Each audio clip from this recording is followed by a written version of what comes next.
Yeah, you know what's interesting about Gannon? He is extremely impressive. I do the preseason games for the Eagles on TV, and I met with him. That guy, you heard it here first, Sileo. He's going to be a head coach. Like, I Wow. can see why Sirianni was impressed by him and hired him.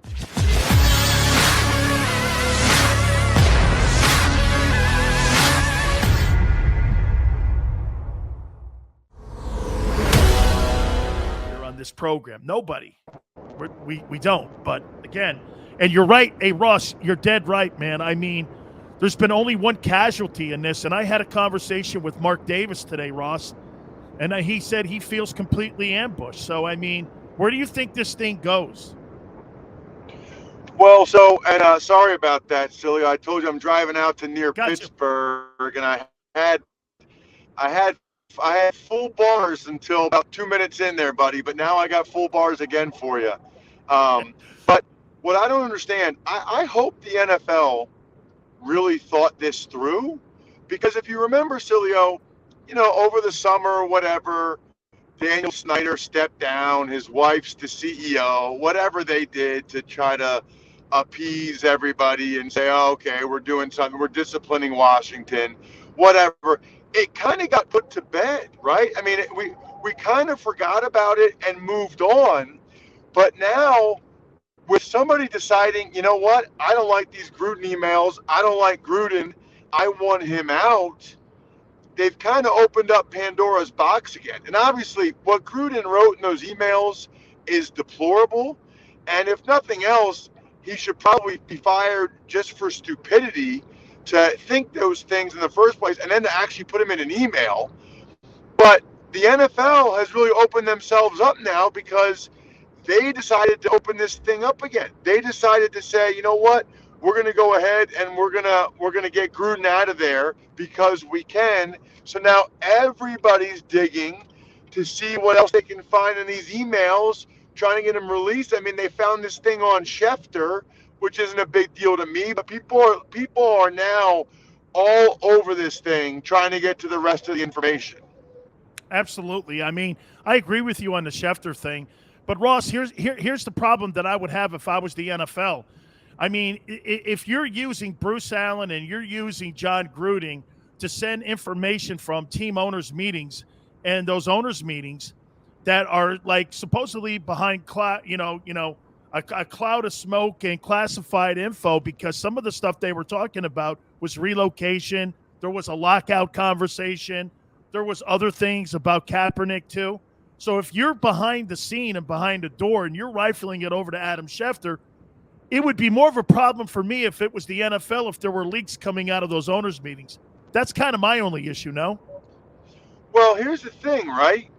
What else is in those emails? Right. I mean, it's funny, Sileo, because I played for Washington. I know Bruce Allen.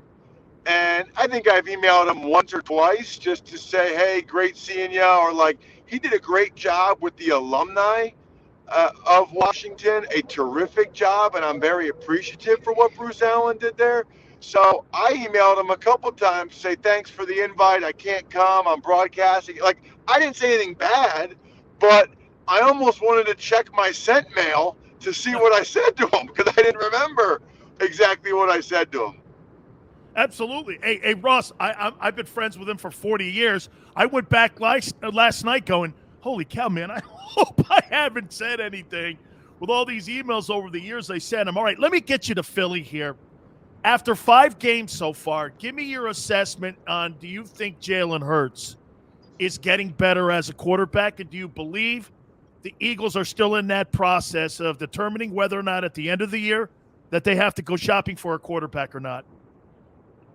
Yeah, you know what? A couple of things, Sileo. First of all, I'll be on the call tomorrow night, man. I heard you talking about Brady. I'm on the call for Westwood One tomorrow night, Bucks and Fantastic. Eagles. So really looking forward to that. Should be an awesome game. I can't believe my former teammate Brady is still playing. As for the Eagles, Jalen Hurts, I would say overall it's been positive so far. I think most people only watched him in the Cowboys game where he was terrible. But out of the 5 games, Sileo, that's really the only egg he's laid. He's been really good other than that one game. But you know the way it is, man. Most people watch the red zone or they watch their team or else they're watching the primetime game. So most people don't realize Hurts has actually played pretty darn well. And, you know, he's had 4 offensive lines in 5 weeks. Lane Johnson's still out. Brandon Brooks still out. Sayamalo's done for the year. And they've got very young, skilled people around him. All the receivers are first or second year guys. I would say he's acquitted himself well so far, but really, he still has 12 more games. It's going to be a big enough sample size where they will feel comfortable whether or not they move along with Jalen or they move on to somebody else, because they might end up having, man, 3 top 10 picks. If the Colts and Dolphins keep losing, but Carson Wentz keeps playing, the Eagles could end up having 3 top 10 picks. Absolutely there. And Ross, I want to go over here with the coaching staff too, with Nick Sirianni. I get Gary Cobb from Fox 29, former Eagle, longtime NFL guy. You know him as well. And he comes on the program. We were talking about the construction of a coaching staff.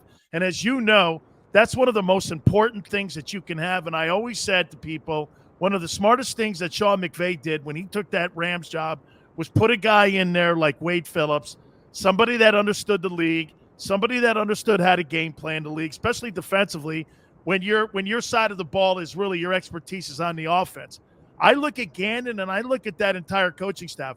I'm not throwing shade on them, Ross, but when you don't have guys in their 40s and 50s and experienced D coordinators or any kind of coordinators in there, it just seems like you said, you got skilled guys that are young, a quarterback who's learning, injuries in the offensive line. That's a lot of stuff to overcome for a young quarterback, in my opinion. Do you agree? Yeah, you know what's interesting about Gannon? He is extremely impressive. You know, I do the preseason games for the Eagles on TV, and I met with him. That guy, you heard it here first, Sileo, he's going to be a head coach. Like, I Wow. can see why Sirianni was impressed by him and hired him. He's trying some different things. He's got philosophies. You know, they're doing basically a 5-2, man. I mean, they've got 5 guys in the line of scrimmage most plays, 2 linebackers. They're almost always doing split safeties. You want a crazy stat? The Eagles defense has either given up less than 20 or more than 40 in every game this year. So they've got 3 games where they gave up less than 20 and 2 games where they gave up more than 40. You know the way it is in the NFL. Most teams, you know, most scores are in the 20s or 30s. Not the Eagles. It has been either the defense has played very well or the defense has played very poorly. Now, the poorly was against Dak Prescott and Patrick Mahomes. Really curious to see how it goes against Brady tomorrow night. Couple last questions for you. I know you're on the road here. Lamar Jackson is a freak show, and I say that with the utmost respect. 500 total yards. It just looks to me, Ross, that the Ravens got a guy who just works his ass off, and every time I watch him play, it just looks like he's getting better and better and better and better. I mean, you've got to be impressed with the elevation of his game and what he's done as a quarterback in the NFL since he came out of Louisville. Yeah, so 2 things, okay? First of all, Sileo, how are you guys at the U letting guys like Teddy Bridgewater and Lamar Jackson from Miami go to Louisville? I mean, it's not like they're going to the SEC. It's not like they're going to Florida or Florida State. How do you not keep Teddy Bridgewater and Lamar Jackson at the U? How does that happen? I post that, Ross, all the time going, this is right here why Nick Saban, Clemson, and also Ohio State, because they've got a pipeline into St. Thomas Aquinas to get the Boza kids to go to Columbus instead of down to the U. That's the reason why the Miami Hurricanes are asking questions right now on why they can't win, because the kids, they go in there, they get and they evaluate players like the Bozas and Lamar Jacksons and Bridgewater. And these guys, look at the entire starting backfield for the Alabama Crimson Tide National Championship team. We're all South Florida kids. Until you put that picket fence around South Florida, Unbelievable. Ross. As for Lamar Jackson, I've said the last couple of years, I don't know if he throws the ball consistently well enough for me to picture them winning 3 playoff games to get to the Super Bowl against, Josh Allen and Patrick Mahomes and Justin Herbert. I might have to amend that, bro. I mean, what he did the other night, what he's done so far this year, he's doing it. And I'm surprised because he got COVID again during training camp. All the receivers were hurt. I wasn't expecting him to really have an opportunity to improve this much. But he has, and he's going to have to, because that's what he's going to have to do. Because they're going to have games like they had Monday night where they just don't run it that well, and they get a bunch of 3rd and 5s, 3rd and 7s. You're going to have to convert. Finally here, Ross. I don't believe that Baker Mayfield is the future of the Cleveland Browns, and here's why. If Kevin Stefanski can't trust him late in ball games, and you're running the ball 3rd and 10 with 2 minutes left in the game, and you got to get a touchdown to beat that kid who's on the other side, who's a freak show himself and Justin Herbert, and it just showed me and told me a lot of how they see him. They don't want him, and they know he can't throw them out of trouble. If you don't have one of those guys that can throw you out of trouble if you get down 14, then to me, you need to upgrade that position. I think Baker Mayfield's a fine player, but is he ever going to beat Lamar Jackson, Justin Herbert, Josh Allen, Kyler Murray, any of these guys? He's never going to beat his contemporaries. So to me, you're either going to look at it, give him an extension, or you got to go shopping. What do you think they do in the offseason? Well, what I would say to your point is when they got the ball down 5 with 91 seconds left, I didn't think he was going to get it done. And I like Baker. I think he's a good quarterback. I like the way he kind of adjusted the way he carries himself. But if that's Mahomes or Josh Allen or Lamar Jackson or Herbert, all of whom are young guns in the AFC, I'm thinking this dude's about to go down there and get a touchdown. I didn't feel that way about Baker. And, you can't help how you feel. You can't help what your gut tells you. And that's what my gut told me. My gut told me Baker's not going to get it done. And he didn't get it done.